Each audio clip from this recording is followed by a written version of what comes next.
31 BC. The waters off western Greece are black with warships.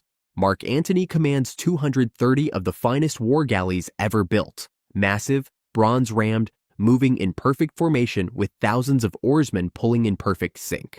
Rome's destiny is being decided on this water. Nobody on either side doubts it. Whoever controls this sea controls the world. But let's change one thing. Cutting through those same waters, leaving a wake no ancient sailor has ever seen, is something that shouldn't exist for another 2,000 years. The USS Gerald R. Ford, a 100,000-ton nuclear aircraft carrier from 2022, carrying 90 aircraft, 5,000 crew, and enough firepower to end civilizations. Not delay them, end them. So what actually happens when the most powerful warship ever built faces the greatest military empire in human history?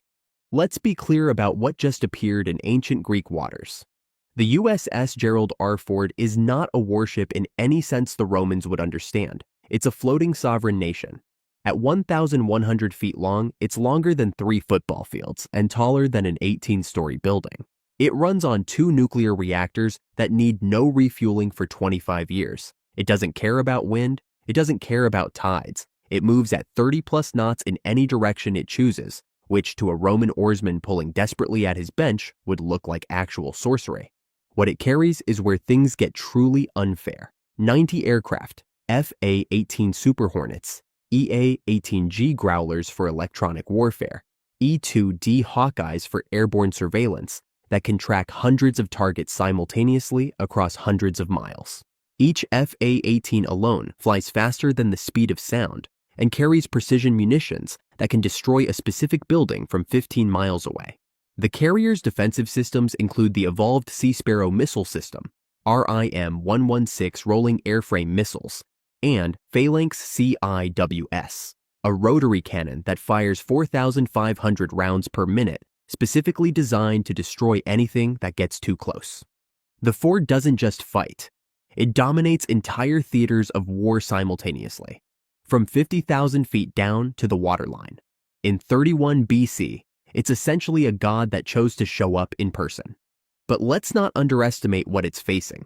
Mark Antony's fleet at Actium isn't a mob of wooden boats. These are quinqueremes, 5 bank-oared warships engineered with a precision that Rome spent centuries perfecting. Their bronze rams can punch through enemy hulls at ramming speed. Their towers carry trained archers, artillery catapults launching 50-pound stones, and soldiers who've been fighting since childhood. Roman naval commanders are masters of formation tactics, flanking maneuvers, and psychological warfare. They've broken entire civilizations through sheer disciplined brutality. And behind the fleet sits the broader Roman war machine, the most sophisticated logistics network in the ancient world, supply lines stretching across the Mediterranean, and an army of 70,000 soldiers on land that no naval battle alone can neutralize. Rome has survived Hannibal crossing the Alps with war elephants. Rome does not panic easily, but Rome has never seen anything like this. It starts before the Romans even know there's a threat. At 6 o'clock, the Ford launches 2 E-2D Hawkeyes. Within minutes, they've mapped every Roman vessel in a 300-mile radius. Their positions, their speed, their formation gaps. The data streams back to the carrier in real time. The Ford's combat system categorizes 230 vessels simultaneously. On the Roman flagship, a lookout squints at the horizon and sees something vast and gray that doesn't move like any ship he's ever seen. He opens his mouth to report it. He doesn't get the chance. The first FA-18 pair drops to 200 feet and goes supersonic. The sonic boom alone hits Antony's formation like a physical wall. Oarsmen drop their oars. Horses on transport ships rear and throw men overboard. Soldiers who've held formation against Parthian cavalry charges grab whatever's nearest and hold on. A sound like the sky splitting. And then 2 dark shapes are already gone, banking hard to the north before anyone can process what just happened. The psychological damage is already done, but the Ford hasn't fired a single round. Now it does. 2 Super Hornets swing back in a wide arc and line up on the command cluster, Antony's heaviest quinqueremes, identifiable by their elevated command towers. The pilots select Mark 82 unguided bombs. At this range, precision isn't even required. The first bomb hits a command quinquerum dead center.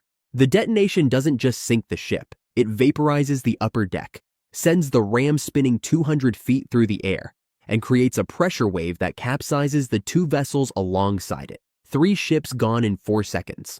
No warning, no escalation, no counterattack possible. Antony's officers are screaming conflicting orders. Half the fleet tries to tighten formation, the instinct drilled into every Roman naval commander. The other half begins breaking toward open water. This is exactly the wrong response to an air threat, but there is no right response to an air threat in 31 BC because the concept doesn't exist yet. The Hawkeyes flag the breakaway group. 2 more FA-18S are already in the air. They carry AGM-65 Maverick missiles, fire and forget, infrared guided, each one capable of destroying a tank. Against a wooden galley packed with oarsmen and a full cargo of pitch and oil. The result is not a sinking, it's a detonation. 4 ships become fire in under a minute. By this point, Antony's formation has completely collapsed. The greatest naval commander of the ancient world is watching his fleet disintegrate against an enemy his entire civilization has no framework to even describe. Veteran soldiers who've marched across 3 continents are jumping into open water. Captains are abandoning their vessels. The Actium battle that historically lasted most of a day is, in practical terms, already over. But here's where it gets complicated. The Ford can destroy the fleet. What it cannot do is conquer Rome. The carrier needs resupply every few weeks, jet fuel, ordnance, food for 5,000 crew. In 31 BC, none of that exists within 2,000 years. Every missile fired is gone permanently. Every bomb dropped is irreplaceable. The Ford carries approximately 2,500 tons of aviation ordnance. Impressive until you consider that Rome has 28 legions, dozens of fortified cities, and a landmass stretching from Britain to Mesopotamia. Destroying a fleet is one afternoon's work, forcing Rome's political surrender from the sea against a civilization that has no concept of the weapon being used against it, and therefore no mechanism to formally respond to it, is a different problem entirely. There's also the question of who the Ford is even fighting for.